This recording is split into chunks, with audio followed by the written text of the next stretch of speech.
If I tell you, say I love you, oh. My money, my body, now your own, oh baby. 30 billion for the account, yo. Yeah. YouTube, what is going on? Young Mustard is back with another video, and it's a little unorthodox. I came with a topic, I came to discuss it, and I'm not really answering the question of the title of this video, but I came to present both sides and a couple arguments I would like to argue for and against them, and you know, just briefly touch on this issue because I've kind of wanted to talk about this for a while. Some people have talked about it, some people haven't, and I kind of wanted to give my own opinion on this issue. Now, I know there's been a lack of videos on this channel for about a week or so, and I'm sorry for that. You know, a lot of things have been going on in college lately. I lost my voice actually the past few days. You can kind of tell by listening to this video, but I know you guys don't care about that. You guys are interested in this video. Now let's get on with this question. What makes an NBA player a superstar? Now, a lot of people have, you know, talked about this. Now, personally, it kind of comes down to a lot of things. You have to have a certain skill set. You have to do certain things on offense, sometimes certain things on defense. It just depends on the player. Now, for example, let's look at James Harden. James Harden, to most people, he is a superstar. When you're the runner-up for the MVP, basically every single year, you've lost twice at second place. You're putting up MVP numbers right now, and all people can talk about is Giannis and Kyrie Irving. I mean, it looks like he's about to be a third place candidate this season to some people's eyes. In my eyes, he is the MVP, but it doesn't look like he's going to win it this year because you got people like Giannis. Some people even think Kyrie, as crazy as it sounds, some people think Kyrie is the MVP over James Harden right now. So when you look at someone like James Harden, who is always in the MVP conversation, there are always people out there who say that he is not a superstar. And the reason they say that is because of his defense. And I can understand that defense does matter in the NBA. And when you are a liability on the court defensively, you're not helping your team in any way, shape, or form. But the impact of James Harden, the fact that he can carry a team to the Western Conference Finals without any superstars on his team, without any type of star talent on his team besides Dwight Howard, does that not make you a superstar? I mean, look at Damian Lillard. A lot of people love Damian Lillard. Actually, I don't really hear anybody hate Damian Lillard. I don't hear anybody hate on Damian Lillard. A lot of people say he's a top 5 point guard in the NBA. If not, he's at least 6 or 7. If you don't agree, he's top 10 or top 5, excuse me. So when you look at someone like Dame is not a good defender, but Dame offensively can give you 25 to 27 a night on 45 to 46% shooting from the field. So when it comes to someone like Damian Lillard, he's not a good defender, and a lot of people generally like him. Now let's move on to someone else, because I do know Damian Lillard is someone who, to most people, is viewed in a very positive limelight. When you look at someone like a Chris Paul right now is not really, in my opinion, a superstar. He's not someone who's great on both sides of the ball. He can be great from time to time. His defense can be elite from time to time. I don't think he's an elite defender anymore. Even though he was on the first team All-NBA defense, I feel like that was more for reputation. Let's be real, Avery Bradley didn't even make that team, so I'm not taking that list with any type of, you know, validity at all. Because if Avery Bradley, one of the greatest perimeter defenders that we've seen over the past 5 to 6 years, doesn't make that list, then I truly do not think there's any type of credibility to that All-NBA defensive team last year. Don't get me wrong, there are some great defenders on that team, but I don't really care about that list at all, because Chris Paul should not have been on that list.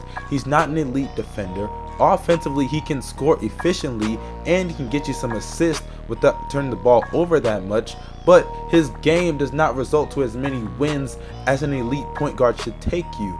He's an elite point guard in the league. He's a top 5 point guard in the league, and he's never made it out of the second round of the playoffs. And I understand that in New Orleans he didn't have substantial talent, but when you're up 3-1 against the Houston Rockets, you're on your home court multiple times and you blow a lead, bro, there is something wrong with your game, and there's something wrong with you. I'm sorry. So he's not a superstar. We've classified that Chris Paul is not a superstar, but what about someone like a Blake Griffin, who, in my opinion, his athleticism qualifies him to even be in the discussion if he's a superstar. He's someone who can grab 25 points, 12 rebounds, and also shoot efficiently about 50 or maybe 46 to 47% from the field, and can pull up from 3 now, and he can handle the ball like a point guard. He can also defend with his athleticism, but there are times that he does lack on the defensive side of the ball. Is he a superstar? That's something that we need to think about. He is someone who for years people have been saying the Clippers need to build their organization, build and surround their franchise around. And if you're going to build your franchise around somebody, don't you think that person must be a superstar? I mean, LeBron James, when the Cleveland Cavaliers drafted him, they said they want to build their franchise around him. So the purpose was to develop him into a superstar to carry them to a championship. James Harden is who the Rockets have built their, franchise around and built their team around. They got a coach to coach him up as a point guard. They got shooters to build around him. They added Chris Paul to surround James Harden with talent. Don't you think if someone is surrounded with talent, they can take a team somewhere, the franchise is building around them, they have to be a superstar or have superstar talent and potential. Damian Lillard is who the franchise is built around, and with the success that he's had, is he not a superstar? If someone is not a top 10 player in the league, are they a superstar or not a superstar? I mean, I would like to know the answers to these questions. When you look at someone like a Demarcus Cousins, is he a superstar? He's someone who can give you 25, 12 rebounds, also can give you 5 or 4 assists, and also can shoot from 3. He's a facilitating, ball handling center. But the problem with Demarcus Cousins is that his defense is quite awful. Sometimes he doesn't even play it. He's very lazy on the defensive end of the ball. Is he a superstar though? I mean, the Sacramento Kings built their franchise around him and he put up monster numbers, but they didn't go that far. I mean, when you look at someone like Anthony Davis, a lot of people would consider him a superstar. Why is that? He's someone who can score on the offensive side of the ball, plays defense at an elite level, can pass pretty well for a big man. Don't forget this man was a point guard in high school. Also, he can rebound.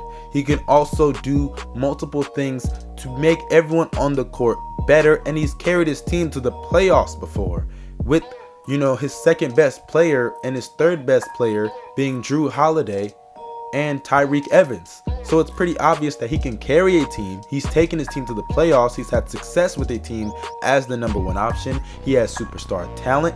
He can play both sides of the ball. And generally, everyone considers him a superstar and a top 10 player in the league.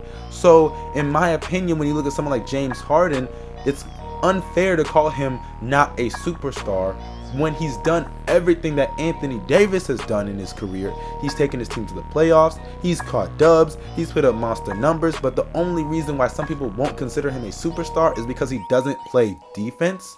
I mean, we need to come to a realization, what makes you a superstar? Is it when your franchise can build around you? Is it if you can lead your team to wins? Is it if you can put up monster numbers? Is it if you play both sides of the ball? I mean, we need to come to a conclusion that being a superstar really is just about your own personal preference on what a superstar is. And it will always be objective. It will always be biased. It will always not make sense to some people. Sometimes it will be hypocritical. At the end of the day, an NBA superstar is simply no definition. We cannot define what an NBA superstar is because we all have different standards to define an NBA superstar. Alright, so you guys, if you enjoyed this video, make sure you hit that thumbs up. Comment down below, do you agree or disagree? Comment if you agree with my opinion on what makes an NBA superstar. I kind of know I didn't really answer the question. I kind of just wanted to present both sides of the argument, different sides of the argument, respond to the sides, point out the, hypocrisy on both sides. Also, you guys, make sure you subscribe if you're new. Hit the bell next to my name to be notified after each and every video that I post. So without further ado, you guys, I'm out. Peace. Money fall on you, banana fall on you, Prada fall on you, cause I'm in love with you. Money fall on you, banana fall on you, paparazzi follow you, cause I'm in love with you. Are you done talking?